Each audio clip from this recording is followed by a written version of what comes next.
Disney wants the Star Wars TV rights back from TBS and TNT, but it'll cost them. That is the headline for this week's Force Friday show. And joining me as ever is Stephen to discuss all things Star Wars.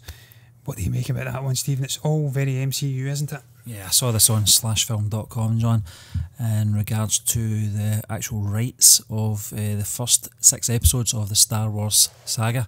Yeah, I mean, this is going back a few years when Disney acquired the rights to the Lucasfilm property, and this was before they'd finalised their own plans for a subscription online service.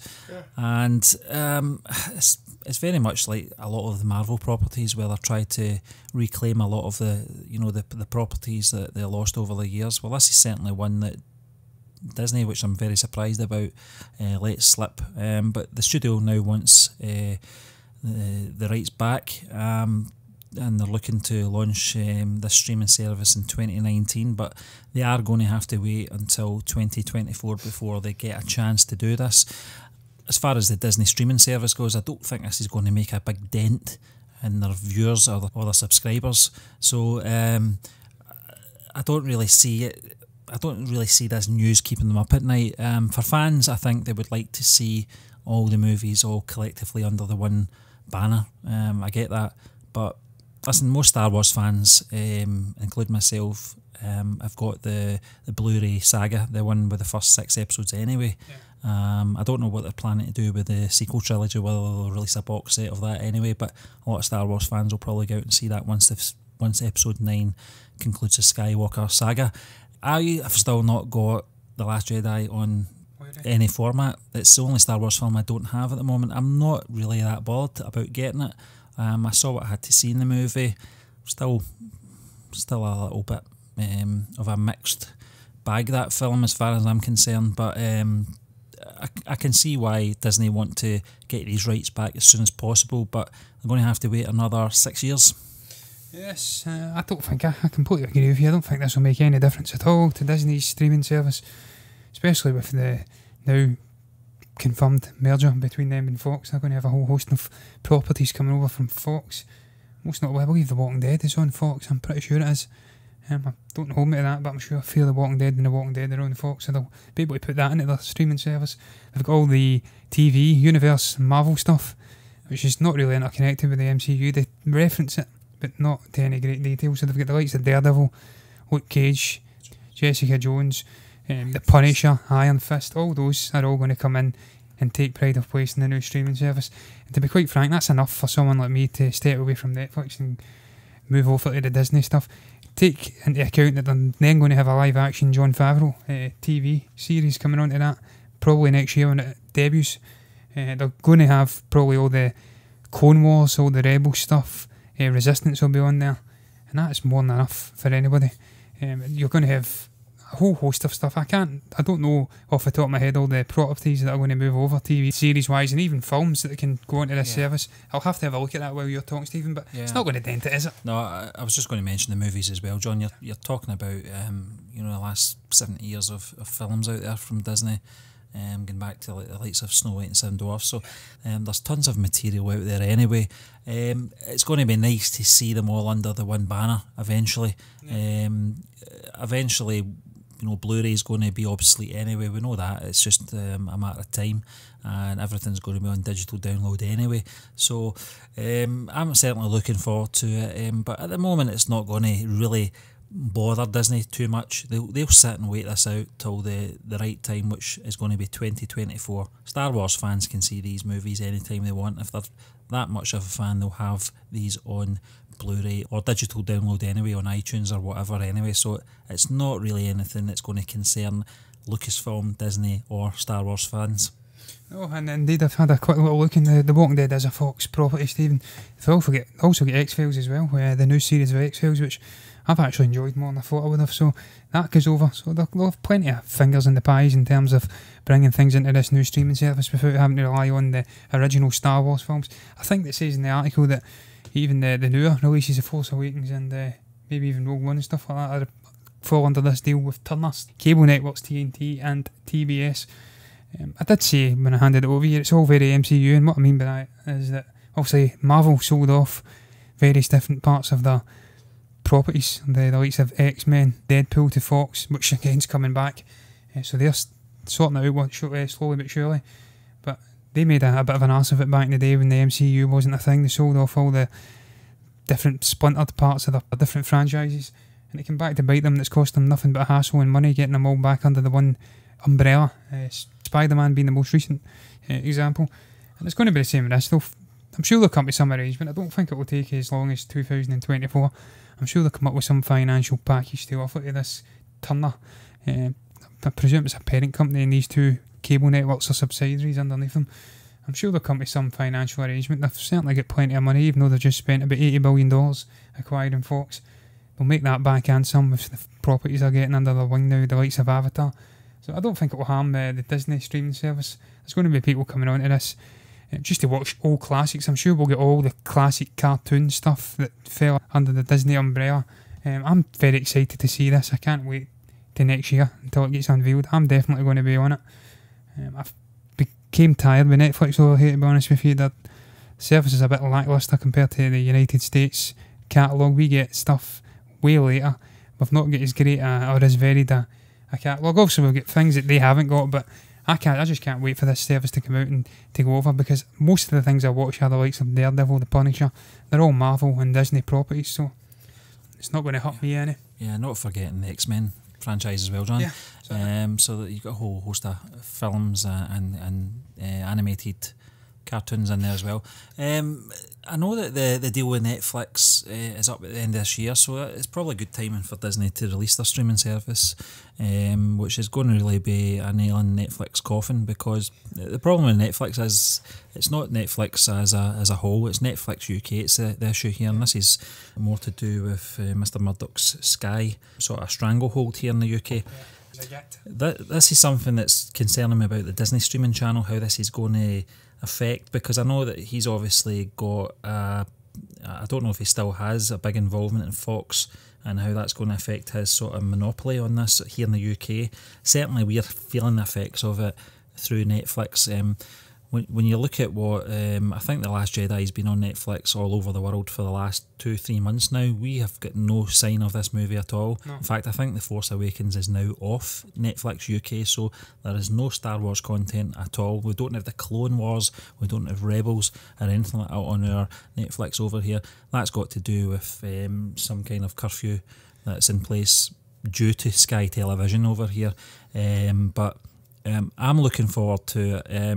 You can say what you want about Disney. I know we do have a few things to say about certain things that they do in that, but the properties that they do own is what interests me, and I don't really care if it's under Disney.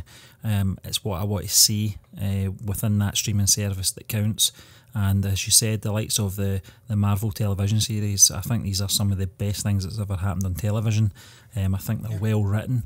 The quality of these productions is very film-like. Yeah. And, I'm a big fan of the Daredevil series. I like the way that they intermingle these characters, the Luke Cages, the Iron Fist, Jessica Jones. And as you said, they do mention the event, and there is little things in regards to what's been happening in the MCU, but they don't really overemphasise it because they are separate in their own rights, although there is little connections there. But I digress. I'm looking forward to seeing this is going to be a good platform for us guys in the UK. Hopefully, Mr. Murdoch doesn't have any sort of effect on this, because I want to see the likes of Rebels all under the one property. I want to be able to access these, because at the moment here in the UK we've got to access Rebels through, I think it's one of the Disney Kids channels, and Disney XD. And you've just got to watch it when it's on, or you can do the whole Sky Plus thing, the personal video recorder, and that's the only way we can really collect these if you don't get the DVDs or the Blu-rays. So we can get it on iTunes, I suppose, but there's nothing better than watching something on the TV. And I think the Disney streaming service is going to be beneficial for us here in the UK. Yeah, I just hope Rupert Murdoch isn't here by the time this comes to play, Stephen, because he's a very deeply unlikable scrote of a man. He's a very powerful and influential man, and he uses it for nefarious deeds, much like getting that ragged wicked witch that is Theresa May in power. He was influential in making that possible.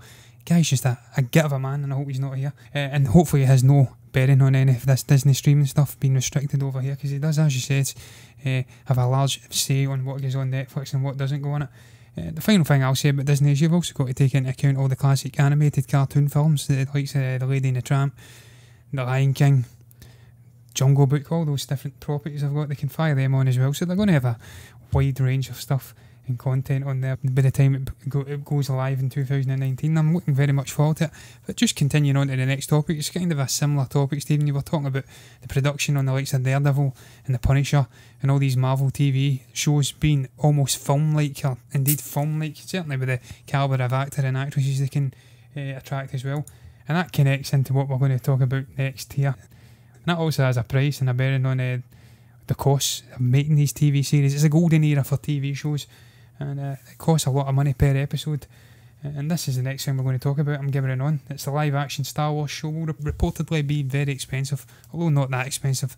There's reporting it will be around $10 million per episode. It's going to be a 10 episode season, and it's going to cost $100 million, of course. What's your thoughts on that? Yeah, this is the Jon Favreau series, doesn't it, John? I don't think it's got a title yet. I think it still remains untitled. But yeah, I mean, there's a few reports going, floating about the internet at the moment. We're certainly looking at one at the moment which actually says that it's going to be a 10 episode series, which is pretty standard when you look at the likes of Daredevil, like we were talking about. Doesn't say what the duration of each episode will be. I do suspect it will probably be 40-45 minutes. It's pretty standard, you know, for like the Game of Thrones, or going back further than that, as you previously mentioned, joining the X-Files. I think Daredevil as well. I think all those Marvel ones are around about the 40-minute, 45-minute mark. So I think it's pretty safe to say that it's going to probably be, including commercials, is probably going to round up to about an hour long episodes. $10 million in today's money for productions of episodes is it's nothing really, is it? When you look at the cost of Game of Thrones per episode, and you look at Stranger Things, I think they're into their second season now, $8 million per episode, which is nothing. I think that kind of series doesn't rely too heavily on the CG though, John, whereas the likes of Game of Thrones, and certainly the Star Wars untitled Jon Favreau series, is really going to be relying on CG. I'm looking forward to it, John, but I'm not really surprised on the cost and the production of these episodes. I think that's pretty standard for today's television. Yeah, and I think this new TV show is going to be absolutely key for some fans out there coming over to the Disney streaming service. I'm sure Disney and Lucasfilm will highlight this as being one of the primary things they want to really fire all the finances in to make sure it's really up to standard and on a par with the live action films I've been accustomed to watching over the last 3 or 4 years. You'll have heavy CG, you'll have big sets, extravagant costumes, lots of extras and stuff like that to make it really blend in seamlessly with the movies. And as you said, it's not really a lot of money. It's pocket change to a company like this. $10 million an episode, 10 episodes. The Game of Thrones final season, it's only 6 episodes, I believe. It's scaled back. In fact, I think the last 2 seasons have been scaled back. They're $15 million an episode. It's kind of a similar to this. It's CG heavy, lots of extras, intricate costume design and set design, going to various locations. It's going to be a similar concept with this, and $10 million is really nothing. As she says, the lines have been blurring between the TV and the film industry over the last 10 years. This is a golden era for TV shows, certainly in the United States. It's kind of a starting to bleed over here as well, though. We've had some fantastic shows over here that are picking up the baton, as they like to call it. Certainly the Sherlock series, just utterly incredible. One of my favourite things I've watched over the last decade. Benedict Cumberbatch and Martin Freeman. And that again leads into what I was saying earlier, just the calibre of actor. It's now making its way over to TV. You've got Ewan McGregor in Fargo. There's just a whole host of incredibly talented chaps. Even Steve Buscemi in Boardwalk Empire. There's just a whole host of A-list incredibly talented actors going over to TV, and that's because the budgets for these projects are increasing. They're becoming more ambitious. They're putting more of their time into it, and that's because streaming services are becoming even more influential and important in today's era. I think Netflix and various other streaming services, the likes of Amazon, are really taking over from traditional TV now and all over the world. Most people are stepping away from the terrestrial TV channels over here and they're getting into streaming services and watching their favourite shows, which you're getting access to 24/7. You can watch it whenever you want, you can binge watch it, and it's handy, and I think this is going to continue. We're going to see budgets getting ever bigger. You may see them even begin to eclipse movie budgets. We were saying that before we come on, Stephen, discussing this. You think of the budget of a Star Wars film, it's probably about $150-200 million, certainly for a standalone film. That's a 2.5 hour film. This is 4 plus 5 hours worth of footage across the whole season. So $100 million is really, it's pocket change. It's nothing.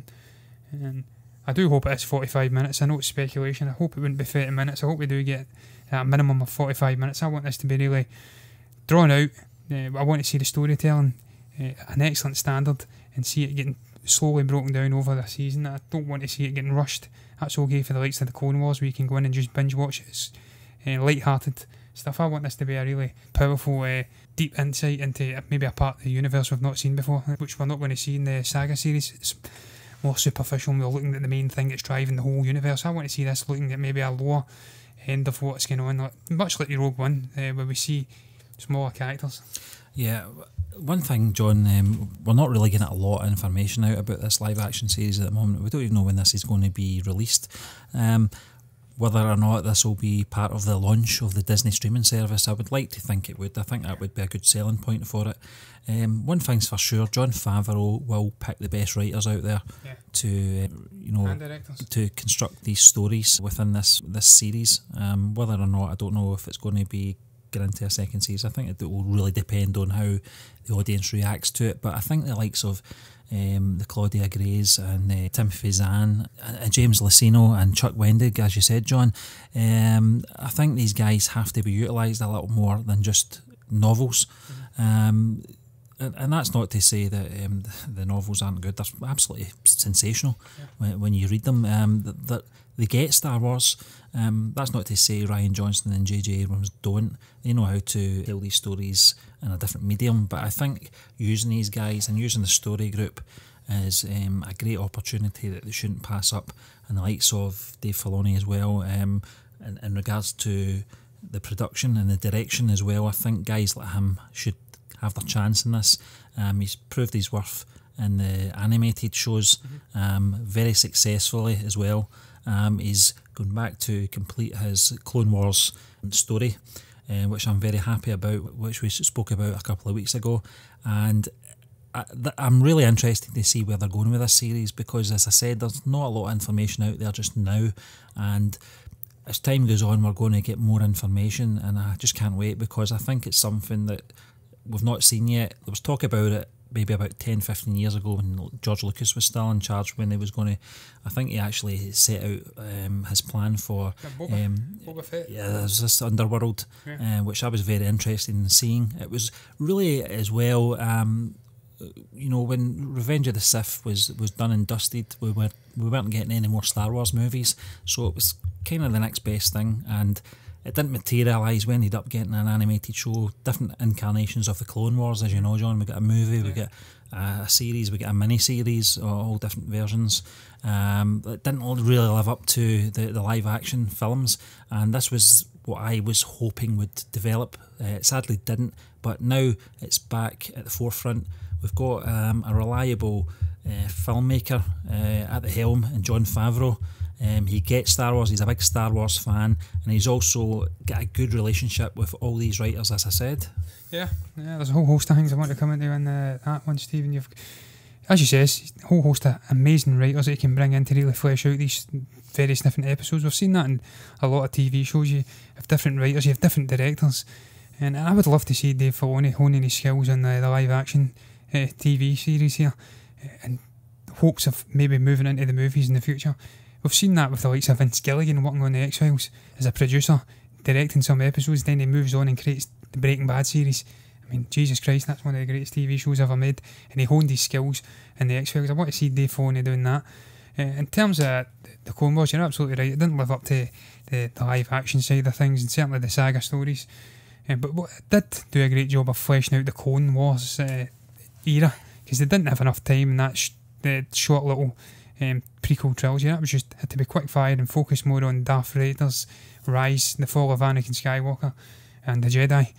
So they didn't have time to flesh out all the side battles, all the periphery characters that made this thing tick along. So that was a great opportunity to dive into all these little side arcs, all these different battles that happened, and all these amazing planets that George gave us, which I said time and again, he's an incredible world builder, incredible mind. He knows how to put these things to paper and make them flesh them out onto screen and create an amazing overarching trilogy. Because listen, it was an amazing overarching trilogy, just the dialogue was shit. The final thing I will say, Stephen, though, is on this TV show is that the directions, there's two directions I'd like this style to go. I'd either like it to be a Boba Fett criminal underworld sort of a thing where we see the Hutts, maybe their impact on the galaxy after the original trilogy, because Jabba died, but there was hundreds of Hutts, well maybe not hundreds, but there was a whole host of influential Hutt figures out with of Jabba, which were explored in the Clone Wars. So we could maybe see their impact, maybe the death of his empire and people rising up. We could see Boba Fett stepping out of the shadows of the Sarlacc pit and maybe making an impact in the world after in the TV show.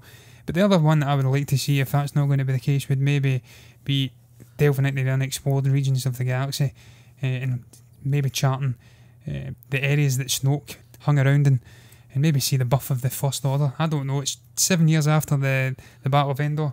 That's a fertile ground to really build something out of, and I'm very intrigued to see where they go with it. One way or the other, I'll be watching it. I can't wait to see it happen. It's something we've all wanted for a long time. Seeing Star Wars told in a different genre, a different medium, and a TV show is just primed to be a success for me. Yeah, we didn't get from The Force Awakens what we thought we would get in regards to what happens after the Battle of Endor. Yeah. But a lot of time had passed, 30 years or so. This is the perfect opportunity to tell these tales, although it's going to be set in a different part of the galaxy with all new characters, so it's going to be very interesting. I'm looking forward to it, John. And we're just going to move on to our final piece of news this week in the Force Friday show, and this is Donnie Yen. It's actually something that's popped up in a few websites in regards to why he thinks Star Wars does so poorly in China. Mm-hmm. As we know, Donnie Yen starred in the massively popular Rogue One, I think it's fair to say, as Chirrut Imwe. Yes. He was one of my favourite Asian actors anyway. Mm-hmm. When it was announced that he was going to be part of the cast, I was very excited. This was one of the roles I was looking forward to seeing how he was going to play in this movie. In regards to being part of the rebels that steal the Death Star plans. There was indications very early on when he was announced that he was going to be some kind of a Jedi, which, you know, he was one of the Guardians of the Wilds, to be fair. You know, it was relating to... It's the next best thing. Yeah, that's it, exactly, the next best thing, and he had some good fighting scenes as well up against those stormtroopers. Incredible. With their very poor plastic armour, but he does say that this is a cultural thing in China, and you know, the likes of him, you know, he's at that age where he knows what he's talking about, because a lot of these movies, particularly the original trilogy, wouldn't have had the sort of mainstream release that a lot of the newer films have got. So you know, the generation in China and such like wouldn't have grown up with the original trilogy. They're getting to see these new films. They don't really have a lot of connection with the characters, don't really care about them in the same sort of sense that, you know, that we do. You know, just growing up, especially my age group, you know, that was the thing. We got the characters of Luke Skywalker, Han Solo, Princess Leia, and, you know, the rest of them. I don't think it was the case in the Far East, where really it's only over maybe the last 15 years when the prequel trilogy came out that they were really tried to not force their way into that market. But, you know, Disney and Lucasfilm are always labelled for their diversity and opportunity for, you know, casting as many different backgrounds, etc. and all that. But there is a business side to this. Let's not beat around the bush. You know, football clubs do this all the time, where they'll buy you know, a very talented Japanese player, and it does. We saw it here in Glasgow when Shinsuke Nakamura signed for Celtic. You know, the amount of Japanese people that followed the club because of that one signing, and the film business isn't anything different. You can't tell me the likes of Donnie Yen and I think it was Wen Zhang who played Baze in this film. You know, and the likes of Diego Luna. You're looking at all these different backgrounds, and you want to try and sell your product to as many countries as possible, and you want these countries to be able to relate to these characters. Sadly for Rogue One, that was one of the things that was one of its faults, was the character development. As good a film it was, the characters weren't really developed. No. Yeah, the most developed character, you could argue, Stephen, as you just said before we came on, K2SO could have been the most developed character, his arc. No, but joking aside, I'd probably say it was Jyn Erso's, Felicity Jones' Jyn Erso, who goes from being disenfranchised with the whole politics in the galaxy, the Empire and the rebellion, to really becoming thrust into it and fighting for something, obviously with her father being one of the primary reasons. She was arguably the most developed character. I completely agree, there wasn't much outside that. But I agree with Donnie again here. He's absolutely bang on. I've said that from really the beginning. I wouldn't say The Force Awakens, because it did, I suppose, okay, but the rest have been abysmal. Most notably the most recent one, Solo: A Star Wars Story, only earned $16.5 million in the whole of China. I think it was ushered out within a week. And it's down to cultural reasons. They didn't grow up with the original trilogy. They've not got that connection, that emotional connection to the characters. Certainly Luke Skywalker, Han Solo, Princess Leia that we have, Chewbacca, and even the droids. So when you thrust this new sequel trilogy in, they're just not going to connect with it, because they've not got the nostalgia that's bringing them back. And let's be honest, the sequel trilogy, I thoroughly enjoyed The Force Awakens. Not so much The Last Jedi. I didn't hate it. It's an okay film. And the standalones have arguably been the best of a lot, but they've not been at the standard of the original trilogy. So people in the Chinese market, they're not going to connect with them because of the cultural reason, and they're just not going to tolerate a poor standard of film. In their eyes, it's not up to their standards, and if they're not connecting with the nostalgia part, then that's their first foot in the door for these companies, the likes of Disney. And the standard isn't in anywhere near the original trilogy, so they're just not going to turn up and watch it. That's the end of the story. And he's absolutely right, it's cultural. And I've seen a lot of people, again, comparing the MCU. It does well over in China, it does well in all markets in the world with Star Wars, and it's completely incomparable, because as we've said time and again, Stephen, Marvel is mining off of 60, 70 years worth of stories from the great Jack Kirby, Stan Lee. These are guys that are just genius writers. They set up these stories, all these incredible characters, all these interconnected worlds, the likes of the cosmic world and all these different things. They're mining from that. They've got an amazing base to work from. Star Wars has worked from 3 films, started in 1977. There's no real great history there. They're trying to mine out the way from a very limited scope story. So it's not the same. And the reason they connect as well over in these different markets with the MCU films is purely because you get different genres, whole different characters that are doing different things and in different locations, and you've got the comedy which just connects with all markets no matter what. Star Wars hasn't got that, sadly.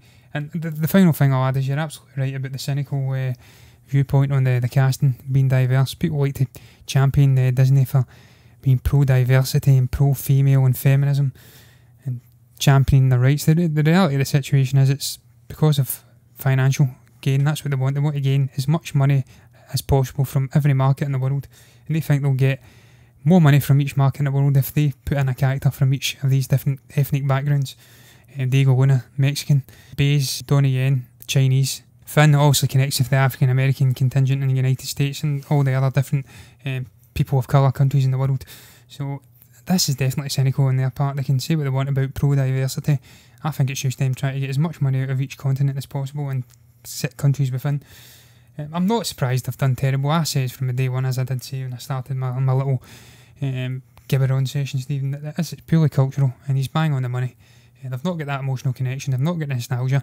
Star Wars is a pop cultural behemoth in Western civilization. It's not in the Far East. And you can't fire these films into them and try and make them like it, because they're not going to connect because of the aforementioned reasons, and the fact it's just not as good in terms of cinematic excellence. It's not on a par with the previous iterations, and they'll not tolerate shite films over there. End of story. Yeah, it just brings us to the end of this week's Force Friday show. We'd just like to thank you once again for joining us, and we'd like to wish you a good weekend, and we'll be back next Tuesday with Box Office Chat. See you then.